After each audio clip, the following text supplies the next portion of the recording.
दोस्तों नमस्कार। मयूर जानी ऑफिशियल में आप सभी का बहुत बहुत स्वागत है। मैं हूं आपका दोस्त मयूर जानी। ये बोलने में थोड़ा अजीब लगता है क्योंकि अब तक की जो आदत रही थी वो ये थी कि आपका स्वागत मैं 4 PM गुजरात पे करता था। अब आज से जो है आपका स्वागत में जो ये मेरा निजी चैनल है जिसका नाम है मयूर जानी ऑफिशियल, उस पे मैं आज से कर रहा हूं और आज से एक नए अध्याय की, एक नए चैप्टर की शुरुआत हमारे जीवन में भी हो रही है और वो जो शुरुआत हो रही है उसमें हम आपका भरपूर स्नेह, साथ, समर्थन और प्यार चाहते हैं। तो उम्मीद है कि आप सब हमको मिलता रहेगा। पिछले कुछ 7-8 दिन जो हैं वो बड़े विचित्र रहे और मैं ये कहने से चूकूंगा नहीं कि कुछ मुश्किल भी रहे। आप सब का मुझे जो प्यार, सम्मान, स्नेह, भरोसा भरोसा जो बहुत बड़ी चीज है, विश्वास जो कि बहुत बड़ी चीज है मेरे लिए, वो जो मुझे मिला इस डिजिटल युग में, जहाँ पे मैं आज से 2 साल पहले तो था नहीं, पहले तो मैं अखबारों में था। लेकिन जब मैं यहाँ पे आया और मैं सीधा जुड़ा तो मैं जुड़ा 4 PM से और 4 PM के साथ 2 साल, ऑलमोस्ट 2 साल का सफर मेरा रहा और उसके बाद अब मैंने जबकि 4 PM को अलविदा कह दिया है। तो बहुत सारे फ़ोन कॉल्स, बहुत सारे मैसेजेस, एक्स पर भी, यूट्यूब पर भी मुझे ये पूछते हुए अ, मैंने पढ़े उन सबको, सुना, फ़ोन पे जो बात हुई वो भी मैं आपको बता रहा हूँ कि भई वजह क्या थी? अब वजह वैसे आप सब जानते तो हैं, जिस तरह से हमारे संजय शर्मा जी ने जो 16 सितंबर को सुबह 6 बजे वाला वीडियो किया था जिसमें अदानी और हिंडनबर्ग को लेकर उन्होंने अपने विचार प्रकट किए थे और उसके साथ-साथ जो लोग इसके खिलाफ इस देश में बात कर रहे हैं, उनके प्रति भी अपने विचार प्रकट किए थे। तो वो जो वीडियो और उस वीडियो में उन्होंने जो कहा संजय शर्मा जी ने, वो इस पूरे जो पूरा घटनाक्रम है उसका जो कहते हैं ना कि गंगोत्री उसकी वहीं है, वहीं से ये गंगा निकली है। तो वो फिर जो है वो कुछ बाकी के 5-6 दिन में ऐसा हुआ कि हम ये कोशिश में थे कि संजय शर्मा जी को हम आज भी बहुत उनको सम्मान देते हैं। उन्होंने उनके साथ हमारे 2 साल अच्छे गए हैं और उसी के चलते, उस रिश्ते के चलते हम चाहते थे कि उनको हम ये समझा पाएँ या तो कम से कम उनको ये मतलब अगर वो मान लें तो कोशिश करें कि ये हमने जो किया है, मतलब उन्होंने जो किया है, उनके वीडियो के ज़रिए दर्शक हमको इसलिए नहीं देखते हैं, दर्शक हमारी बात इसलिए नहीं सुनते हैं। तो अगर हम ये अचानक से पलटी मारेंगे, तो वो द्रोह होगा, वो विश्वासघात होगा, वो एक तरह से छल होगा हमारे उन सभी करोड़ों दर्शकों के साथ जो आप ही मतलब हमारे संजय भाई ही हर महीने वो रिपोर्ट भेजते थे, पब्लिश करते थे कि हम 40 करोड़ या कभी 48 करोड़ या कभी 42 करोड़ दर्शक जो हैं प्रति माह हमारे साथ जुड़ते हैं, हमारे कार्यक्रमों को देखते हैं। वो सब क्यों देखते हैं, इसकी वजह क्या है, वो समझाने की कोशिश में लगा हुआ था। खैर, आपको लगे कि शायद कि तो भाई आपको छोड़ने की क्या जरूरत थी, जबकि संजय भाई ने राजीव रंजन सिंह के साथ जो एक वीडियो किया था, उस वीडियो में कहा था कि भाई मेरे यहाँ तो लोकतंत्र है। देखिए अखिल स्वामी जो है वो हमारे ही प्लेटफॉर्म मतलब कि 4 PM के प्लेटफॉर्म पे वो करते हैं, मेरे विचारों को उसको तोड़ती हुई या तो उसके खिलाफ दलीलें करती हुई, नाराजगी जताती हुई एक वीडियो बनाई थी, हमने चलाई थी। उस वीडियो में उन्होंने जिक्र किया कि मयूर जानी बहुत नाराज है और उन्होंने कह दिया है कि ये तो आपने संजय भाई एडिटोरियल चला दिया है। हालांकि उन्होंने जब ये राजीव रंजन सिंह के साथ ये बात करते करते कहा, तब वो वीडियो ऑलरेडी उनके पास, जो आपने सबने परसों देखा है, वो वीडियो ऑलरेडी उनके पास रिकॉर्डेड मेरा पड़ा था और मेरा आग्रह था कि आप इसको चलाएं, पर वो चला नहीं पा रहे थे या तो चलाना नहीं चाहते थे, पता नहीं उस समय क्या रीजन था। उनका ये कहना था कि भाई हमारे खिलाफ बहुत सारा षड्यंत्र हो रहा है, अशोक वानखेड़े जी, आनंद वर्धन जी और बाकी और भी बहुत सारे लोग हैं जो लगातार अभी हम पर टिप्पणियां हो रही है। अगर आपकी वीडियो चला दी तो उनको एक और मौका मिल जाएगा मुझ पर हमला करने का। ये संजय शर्मा जी का स्टैंड था। मैंने कहा कि आनंद जी या तो अशोक जी या और कोई और, वो आप पर जो हमला करता है उससे हमारा कोई, इसलिए कोई उसमें हमारा कोई मोटिवेशन नहीं है, क्योंकि वो आपकी वीडियो को लेकर आप पर बात कर रहे हैं। मैं अपनी बात रखना चाहता हूं अपने प्लेटफॉर्म पे, जो कि तब तक मैं 4 PM में था, कि भाई मैं अपने संपादक, फाउंडर, एडिटर संजय शर्मा जी की इस विषय पर की गई हर एक बात से मैं बिल्कुल उससे विपरीत हूं, उसके खिलाफ हूं, उससे सहमत नहीं हूं। और ये मैंने कहा कि लोकतंत्र का अगर आपको सही मुजाहिरा करना है तो फिर आपको अभी इस वक्त ये वीडियो आपको चलाना पड़ेगा। और वो खैर चला नहीं, 4-5 दिन तो नहीं चला। उस दौरान मुझे जो समझ में आया वो ये कि संजय भाई ने राजीव जी के बात, जो राजीव रंजन सिंह साहब के साथ जो बात की, उसमें 1-2 चीजें और भी कही। उन्होंने एक तरह से अपने आप को मतलब कि एक कहते हैं ना कि भाई, जैसे नरेंद्र मोदी साहब नहीं, वो विक्टिम कार्ड खेलते हैं कि सब लोग मुझे गालियां दे रहे हैं, मैंने कितना संघर्ष किया, ये सब उन्होंने बहुत विस्तार से अपने उस वीडियो में बताया। और दूसरी बात की मुझे ये समझ में नहीं आया कि इस संघर्ष का, चाहे वो यूपी सरकार की ओर से हुई हो, उनकी जो प्रताड़ना हुई हो वो हो, या आर्थिक जो शाखा थी उसके द्वारा जो रेड की गई हो, छापा मारा गया वो हो, जो भी हो, उस सब का अदानी पर उनके द्वारा बदले हुए स्टैंड से क्या लेना देना है, वो किस तरह का बचाव है, वो मैं समझ नहीं पा रहा, आज भी समझ नहीं पा रहा। अब कहने को तो मैं भी अपने जीवन में जो एक इस पथ पर चलते चलते जो मैंने संघर्ष किया है, जो मैंने यातनाएं भोगी हैं, जो मैंने खोया है, मैं भी चाहूं तो उसका गुणगान या तो उसके बारे में बात कर सकता हूं, उसको ग्लोरीफाई कर सकता हूं। पर मैं वो क्यों करूं? जिस रास्ते पे मैं चला हूं या चल रहा हूं अभी भी, वो निर्णय मेरा था।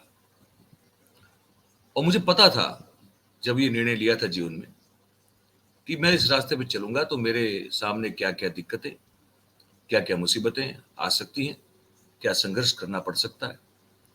तो अगर मैं खुद सोच समझकर इस रास्ते पे चलने का निर्णय लेता हूं और उसके बाद अगर कोई दिक्कत या तकलीफ या परेशानी या मुसीबत मुझ पे आती है, तो उस बात को मैं ग्लोरीफाई नहीं कर सकता, क्योंकि जो रास्ता मैंने चुना है चलने के लिए, उस पर चलने के लिए मुझे किसी ने मजबूर नहीं किया है। तो मैं फिर क्यों उसको जो है वो ग्लोरीफाई कर दूं, और क्यों एक तरह का मैं विक्टिम कार्ड खेलूं, और वो भी उस वक्त जबकि आपके पूरे एडिटोरियल की जो आपकी एथिक्स है, जो उसके सिद्धांत है, जो अब तक बरकरार थे, आपने अचानक उसमें ऐसे पलटी मारी कि मतलब नीतीश कुमार जी शर्मा जाए। और मैं बड़ी इज्जत से कहता हूँ, देखिए ये मैं कोई उनकी ना निंदा कर रहा हूँ, ना मैं उनका कोई मजाक उड़ा रहा हूँ, ये कभी मैं करूंगा भी नहीं। निजी तौर पे वो मेरे बहुत ही हमेशा स्नेही रहेंगे, मैं उन पर हमेशा जो है मेरा उन पर प्यार बना रहेगा और सम्मान निजी तौर पे बना रहेगा। प्रोफेशनल लेवल पर अगर बात करें तो वो नहीं होगा। और दोनों चीजें अलग अलग है।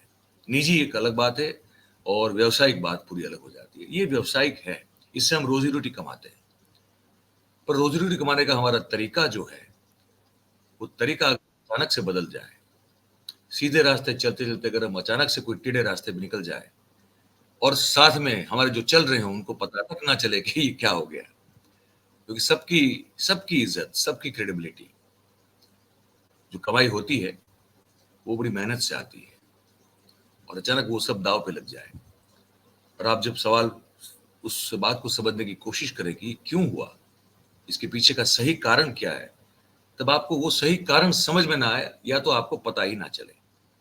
और फिर आपको ये पता चले कि संजय भाई राजीव रंजन सिंह साहब के साथ बैठ के उस वीडियो में ये भी कह रहे हैं कि हमारे यहाँ लोकतंत्र है।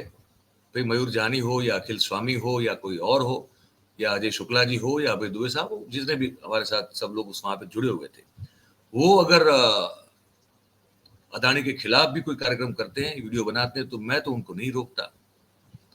तो उनको भी जो वो सोच रहे हैं वो कहने की आजादी है, और मैं जो सोच रहा हूँ मुझे कहने की आजादी आजादी है। और हो सकता है संजय भाई ने ये कहा हो सकता है कि अगर कुछ अच्छी बात मुझे लगी तो अब अंबानी या तो अदानी के समर्थन में उनकी तारीफ करती हुई हो सकता है कि मैं कोई और वीडियो भी बना दूं।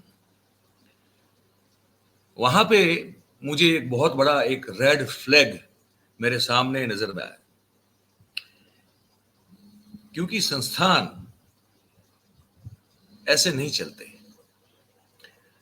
मैं बड़े संस्थानों में, बड़े माध्यमों में मैं अच्छे अच्छे पद पर, मैं जिम्मेदार पद पर मैं रह चुका हूं और मैंने संभाला हुआ है संस्थान। तो मुझे पता है कि एक पॉलिसी होती है, एक दायरा होता है हर एक संस्थान का। जहां तक एडिटोरियल का सवाल होता है, एक दायरा होता है।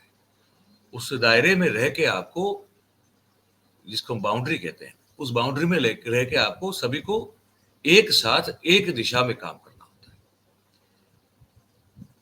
अखबार का या चैनल का संपादक कुछ और सोच रहा है और उसी उसी अखबार या उसी चैनल का जो डेप्यूटी एडिटर है वो कुछ और सोच रहा है, मालिक कुछ और सोच रहा है, रिपोर्टर कुछ और सोच रहा है, डेस्क पे बैठा हुआ कॉपी एडिटर कुछ और सोच रहा है। हर एक की एडिटोरियल लाइन अगर अलग है तो ये कभी कोई संस्थान में हो नहीं सकता। जितने भी लोग पत्रकारिता से जुड़े हुए हैं, मेरी बात को सुन रहे हैं, उन सबको समझ में आ रही मेरी बात होगी। छोटा सा ही एक कोई माध्यम क्यों ना हो ना, छोटा सा चाहे पब्लिकेशन हो या छोटा सा कोई डिजिटल चैनल ही क्यों ना हो, लेकिन उसके चैनल में अगर 3 या 4 लोग भी काम करते हैं तो वो उसी उद्देश्य और एक ही पॉलिटिकल एक ही एडिटोरियल पॉलिसी को लेकर काम करते हैं, क्योंकि तभी तो आप आगे बढ़ सकते हैं। तो लोकतंत्र का बड़ा मुझे समझ में ना आए, मुझे लगा कि इससे शायद बचकाना कोई एग्जाम्पल कोई दे नहीं सकता था जो हमारे संजय भाई ने उस दिन दिया था। उस दिन मैं समझ गया कि यहाँ इस चीज को बैलेंस करने की जरूरत शायद संजय भाई को लग रही है। कहने का अंदाज उनका वो है कि जो जो शायद एक तरह से लगे कि भव्य है, बहुत ही विशाल हृदय वाला है, कि भाई हमारे यहाँ कोई भी आके अपने अपने हिसाब से अपनी आइडियोलॉजी से बोल सकता है। पर जैसे मैंने कहा कि एक संस्थान में ये अलग अलग विचारधारा, अलग अलग आइडियोलॉजी, पॉलिटिकल या तो एडिटोरियल से बात करना, वो अपने आप में उस संस्थान के लिए आत्मघाती है। या आप मेरी बात को बिल्कुल सोच समझ के सुनिएगा, गौर करके सुनिएगा इसको, मैं अपने अनुभव से बता रहा हूं आपको।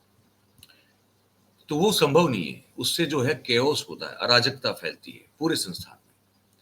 दर्शक कंफ्यूज हो जाते हैं कि भाई स्टैंड क्या है। एक ब्रांड जो होती है, आपकी ब्रांड है 4PM, हमारी ब्रांड हुआ करती थी 4PM, उसका उस ब्रांड का मकसद क्या है कोई समझ नहीं पाएगा। लोग कंफ्यूज होना शुरू हो जाएंगे, लोग धीरे धीरे कंफ्यूज होना शुरू होंगे कि अच्छा ये अखिल स्वामी ये कह रहे हैं, मयूर जानी कुछ ये कह रहे हैं, संजीव श्रीवास्तव जी कुछ ये कह रहे हैं, सबके ऊपर जो शिरमोर हमारे सबसे बड़े संजय शर्मा जी हैं वो कुछ और ही कह रहे हैं।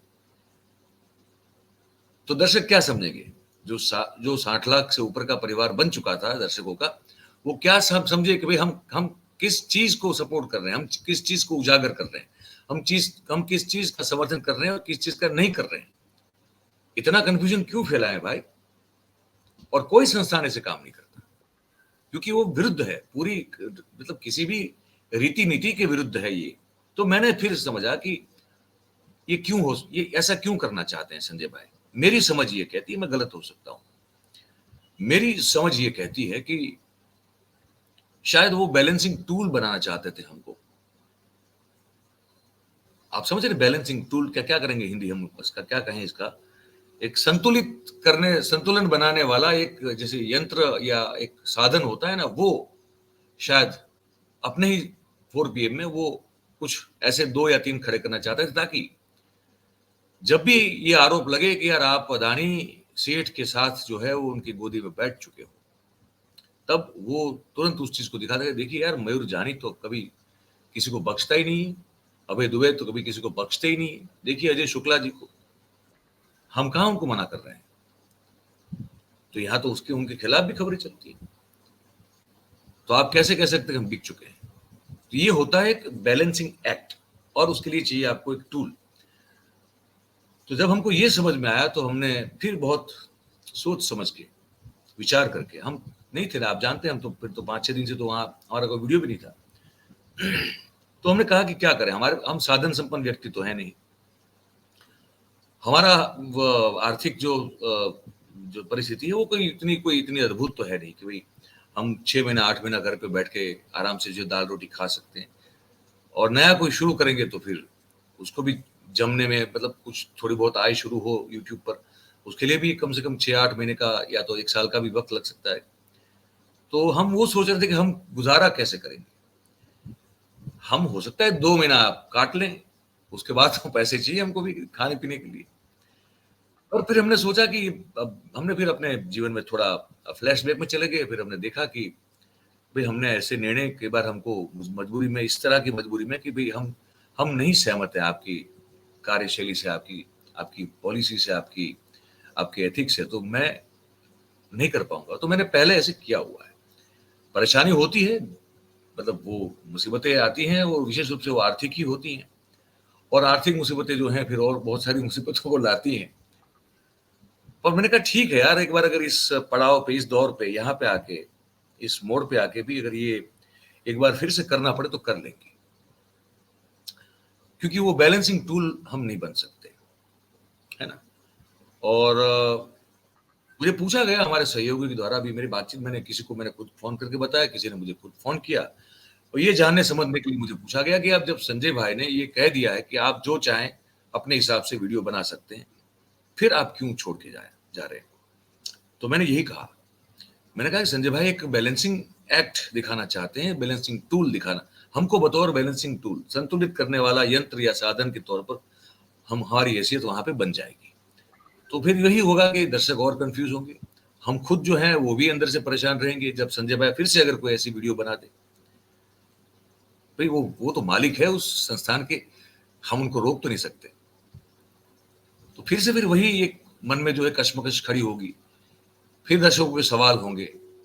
और मैं बड़ा बहुत सीरियस लेता हूं आप सभी को, और मैं बहुत बहुत धन्यवाद और साधुवाद देना चाहता हूं। मुझे उम्मीद नहीं थी, जब मैंने परसों मयूर जानी ऑफिशियल, जो ये इस पर आप देख रहे हैं मुझे, उस पर मैंने जब पहली बार वीडियो डाली, मैंने इसका ना तो कोई प्रमोशन किया था, ना किसी को पता भी होगा कि मैंने, मेरा कोई ऐसा चैनल जो है वो बना हुआ है, और उस पर डाली है। और वो जो आपने उस वीडियो को जो स्नेह दिया है, जो वही सेम वीडियो है जो उसी दिन 4 PM गुजरात पर भी चलाई गई। आप यकीन मानिए, मतलब मैं आश्चर्यचकित हो गया। मैं इस क्षेत्र में अभी काम कर रहा हूँ डिजिटल में कुछ 2 साल से, तो मुझे थोड़ा बहुत इसका गणित समझ में आता है कि भाई कौन सी वीडियो कौन से आधार पे चलती है। उसके लिए बहुत सारी चीजें चाहिए होती है आपके पास। एक तो एक सब्सक्राइबर का बेस चाहिए होता है, तो उसमें तो मेरे पास जब मैंने डाली थी तो कुछ 7,000 सब्सक्राइबर थे, और वो भी 3 साल पहले बने हुए। तो 3 साल पहले तक उसमें कुछ वीडियो जाती थी मेरे ख्याल से मेरी, और उसके बाद तो कोई वीडियो गई नहीं थी। तो बाकी सब वीडियो उसके बाद तो 4 PM गुजरात के लिए थी। तो ऐसी बंद पड़ी हुई एक, बनी बनाई पर बंद पड़ी हुई एक यूट्यूब चैनल पर अचानक से मैं एक वीडियो डालता हूं, और वो अगर आज की तारीख में वो एक 1.5 लाख से ऊपर के अगर व्यूज अपने आप ऑर्गेनिकली आ जाते हैं। मैंने उसको प्रमोट भी नहीं किया, ना मैंने उसकी लिंक डाली है अपने एक्स पर, ट्विटर पर, ना फेसबुक पर। मैंने कोई सोशल मीडिया का सहारा नहीं लिया, मैंने वो कोई हैशटैग वगैरह नहीं, मैंने कुछ नहीं किया है। लेकिन ये जो ओवरवेलमिंग मुझे समर्थन और रिस्पॉन्स आप सबके ओर से मिला, तो मुझे इतना समझ में आया कि जो मैं सोच के चलता हूं कि मेरी निष्ठा और मेरी जिम्मेदारी सिर्फ और सिर्फ आपके प्रति होनी चाहिए। आप जो कि इस देश के नागरिक हैं, आप जो कि इस देश की जनता हैं, और आप जो कि वो कहना, सुनना, समझना चाहते हैं जो आपको लगता है कि वो आपको मुझसे मिलेगा। तो मैंने कहा कि मैं, फिर मुझे लगा कि नहीं, इस निर्णय सही है, और होगी परेशानी देख लेंगे, पर वो बैलेंसिंग टूल नहीं बनेंगे, संतुलित करने वाला एक साधन नहीं बनेंगे। और उस बात से ज्यादा मैं डरता भी नहीं हूँ कि क्या होगा, ज्यादा से ज्यादा आदमी क्या करेगा यार, थोड़ा बहुत परेशान होगा आर्थिक रूप से, तो ठीक है, उसके कोई बड़ी बात नहीं है।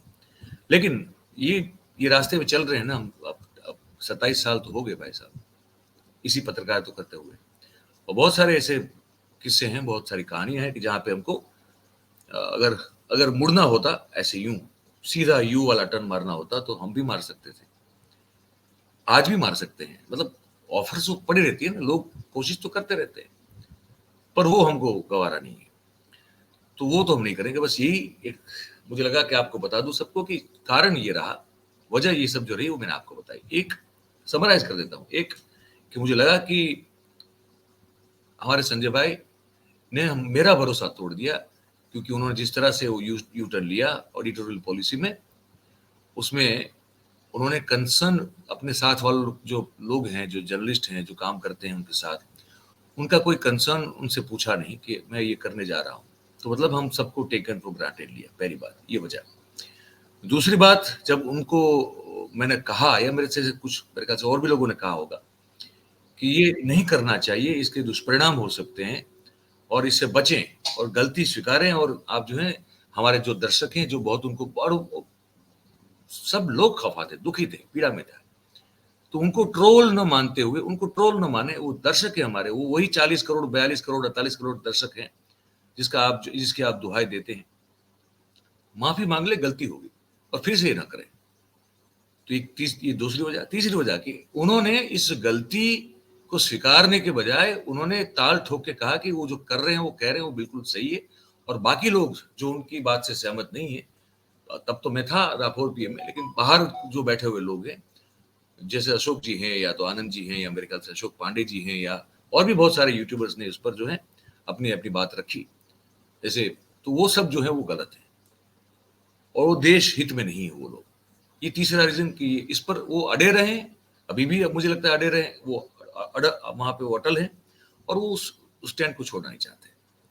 और उस चीज को फिर ढांकने के लिए उन्होंने अपना एक पूरा एक मेरे ख्याल से वो विक्टिम कार्ड खेला कि उन पर क्या क्या अन्याय, क्या क्या अत्याचार हुए, और उसको इस वीडियो में जो उन्होंने कहा है उसको ढकने की कोशिश उस अपने विक्टिम कार्ड से उन्होंने की, जो मुझे लगता है कि ठीक नहीं है किसी भी हिसाब से, क्योंकि वो भी कहीं भी लॉजिकल नहीं था, कहीं भी रैशनल नहीं था, और उससे लोगों को और लगा कि भाई हमको तो ये, और फिर भी जो है वो छलावा हमारे साथ कर रहे हैं।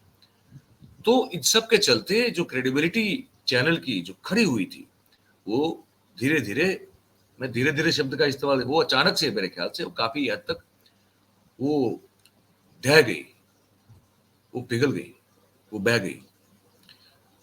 तो ये भी एक कारण था, वजह ये भी थी, और साथ में ये भी कि वो बैलेंसिंग टूल की तरह हमको लगा कि वो अब हम सबको इस्तेमाल करना चाहते हैं। बाकी सब मुझसे बहुत बड़े हैं, बहुत ही वरिष्ठ हैं, वो अपना निर्णय खुद ले सकते हैं, चाहे उसमें अभय कुमार जी हो, या अजय शुक्ला जी हो, या अखिल स्वामी जी हो, संजीव श्रीवास्तव जी हो, सब लोग जो है वहां पे वो अपने अपने हिसाब से अपनी सोच को कर सकते हैं, पर मैं वो बैलेंसिंग टूल नहीं बनना चाहता था। तो ये 4-5 वजह थी, मुख्य वजह, जो मुझे लगा कि अब मुझे अलविदा कहना चाहिए इस संस्थान को। बड़ा दुख हुआ है, मैं आपको बता दूं, बड़ा दुख इसलिए हुआ है कि 4PM से जब मैं जुड़ा था, तब सिर्फ 5-5.5 लाख सब्सक्राइबर नेशनल चैनल के थे। 4PM गुजरात जब शुरू हुआ, तब ना मुझे पता था, ना संजय शर्मा जी को पता था कि ये इतना प्यार मिलेगा, ये इतना अच्छा चलेगा, क्योंकि ये एकमात्र मेरे ख्याल से ऐसा रीजनल चैनल था जो बात तो गुजरात की ज्यादातर करता था, हालांकि नेशनल भी मैं करता था, इंटरनेशनल भी, जियो पॉलिटिक्स भी मैं करता था, लेकिन उसमें कम से कम महत्वपूर्ण कुछ 2 खबरें तो गुजरात से आपको मिलती ही थी, और गुजरात की खबरें वो गुजराती भाषा में नहीं, लेकिन हिंदी में आपको मिलती थी, और आप बहुत पसंद करते थे। गुजरात के हमारे दर्शक भी उससे कोई विरोध नहीं करते थे। तो ये बड़ा अजीब सा एक, ऐसा शायद एकमात्र चैनल होगा जो प्रादेशिक चैनल होने के बावजूद उसकी उसकी लैंग्वेज हिंदी थी और बहुत पसंद की जाती थी और लोगों को प्यार मिलता था। तो उसको उसको बड़ा करने में, उसके साथ साथ मैं भी बड़ा हुआ इस डिजिटल क्षेत्र में। तो मैं और 4PM गुजरात दोनों साथ साथ बड़े हुए, तो वो बड़ी अद्भुत जर्नी है, मुझे बड़ा आनंद है, और मुझे गौरव भी है उस चैनल में जो भी मेरा छोटा मोटा जो भी कंट्रीब्यूशन रहा 4PM गुजरात को लेकर, और जो भी छोटा मोटा कंट्रीब्यूशन मेरा रहा 4PM नेशनल को लेकर। तो मुझे वहां जहां तक काम किया है, वहां तक मुझे आनंद है, उस चीज का गौरव है। और हाँ, वो 16 सितंबर 2024 के बाद मैं फिर वो महसूस करना बंद कर दिया, तब तक मैं कह सकता हूँ। तो जब आपको जहां आप काम कर रहे हो, अगर आपको उसके लिए जो एक जिसके गौरव, एक सम्मान, अगर उसमें कमी आ जाए, तो फिर एक कारण ये भी है कि फिर आपको वहां पे आपको नहीं रहना चाहिए, क्योंकि आप उस तरह से उस उस दृष्टि से आप नहीं देख पाएंगे, उस संस्था को महसूस नहीं कर पाएंगे जिस तरह से अब तक आप देखते थे। तो फिर जब तक किसी भी रिश्ते में जब रिस्पेक्ट चली जाती है या तो कम हो जाती है और भरोसा चला जाता है या तो कम हो जाता है, फिर वो रिश्ता चाहे वो पति पत्नी का हो, माँ बाप के साथ संतानों का हो, किसी भी रिश्ते, ऐसे वैसे जैसे वो रिश्ते में जब ये सब रिस्पेक्ट और भरोसा चला जाता है तो बातें खत्म हो जाती है, फिर कुछ बचता नहीं है। वैसे ही संस्थान भी ऐसी चीज है, अगर आपके मन में थोड़ी बहुत भी उसके प्रति अगर रिस्पेक्ट कम हो जाए, भरोसा कम हो जाए, तो फिर वो रिश्ता कुछ खास मतलब रखता नहीं है। तो मेरे लिए हो गया था, इसलिए ये भी एक कारण है। तो ये आपको बताना था और बस ये वीडियो यहाँ पे समाप्त करूंगा। आपको मैं थोड़ा खुद अपने आप को ऑर्गेनाइज करने की कोशिश कर रहा हूँ। तो मैं अभी तो आपसे एक वादा कर सकता हूँ कि मैं एक दिन प्रतिदिन एक वीडियो तो मेरी आपको मिलेगी से। और बस ये हो गया। 4PM के बारे में और क्या बात करेंगे। अब जो बातें करेंगे वो खबरों की होगी, देश में जो हो रहा है उसकी होगी, गुजरात में जो हो रहा है उसकी होगी, और वही सब बातें जो हमको आप तक पहुंचाना पसंद है और आपको सुनना भी पसंद है। तो 4PM का जो पूरा चैप्टर है, मेरे हिसाब से मेरे जीवन में जो था उसको मैंने यही पूर्ण विराम फुल स्टॉप दे दिया है। वजह बताना आपको जरूरी था क्योंकि आप सब जानना चाहते थे, तो ये हमने बता दिया। इसके आगे हम जब आप जो भी वीडियो देखेंगे तो वो खबरों को लेकर होगा, तो वो मैं आपको बताना चाहता था। आप सबसे बहुत बहुत एक विनती है मेरी, कि वैसे तो आप सबने बहुत स्नेह और सम्मान पिछले 1 दिन में दे दिया है ये शुरू होते हुए, पर क्योंकि इसको बढ़ना जरूरी है, दाल रोटी इसी से निकालनी है। अगर ये हो सके तो फिर बहुत अच्छी बात है, और हमको दाल रोटी मिल जाए तो बहुत ज्यादा है। हमको ना वो चमचमाती गाड़ी चाहिए, ना 5 स्टार होटल चाहिए, ना हमको ऐसा कुछ नहीं चाहिए। हम यही खुश हैं, यही सुखी है। तो वो अगर सम्मान के साथ मिलते रहे और आप सबके समर्थन से मिलते रहे तो फिर उससे आगे और कोई चीज, किसी चीज की तमन्ना हमको है नहीं। तो बस ये है कि वो कैसे बढ़ेगी, तो आप जितना इसको आप वो लाइक करेंगे, इसकी जो वीडियो की लिंक है इसको आप जितना हो सके उतना शेयर करेंगे, और चैनल अगर आप जो देख रहे हैं जितने भी हमारे भाई बंधु बहन, तो वो अगर इसको सब्सक्राइब कर देंगे और अपने आसपास के लोगों को करवा देंगे तो वो परिवार बढ़ता जाएगा। तो वो सब यूट्यूब का एल्गोरिदम है इस तरह से कि वो फिर काम करता है, तो मोनेटाइज हो जाएगा, तो पैसा मिलना हमको शुरू होगा, तो हमारा वो टेंशन भी दूर हो जाएगा। हम बड़ा खुल के बात करते हैं, हमको छुपाने की भी जरूरत नहीं है। तो ये भी कर देंगे तो मेरे ख्याल से हौसला बना रहेगा। वैसे हौसला तो बना ही रहेगा, लेकिन इसमें और इजाफा हो जाएगा, ये हम आपको कह सकते हैं। तो यही कहना था आपको, तो कह दिया आज के इस वीडियो में, और फिर मिलते हैं कल और बात करेंगे देश और दुनिया में और गुजरात में जो हो रहा है उन सब महत्वपूर्ण खबरों की बात करेंगे आपसे, मिलते रहेंगे। बहुत बहुत धन्यवाद करेंगे आप सभी का हमारे साथ जो इस कार्यक्रम में जुड़े। Thank you very much. नमस्कार।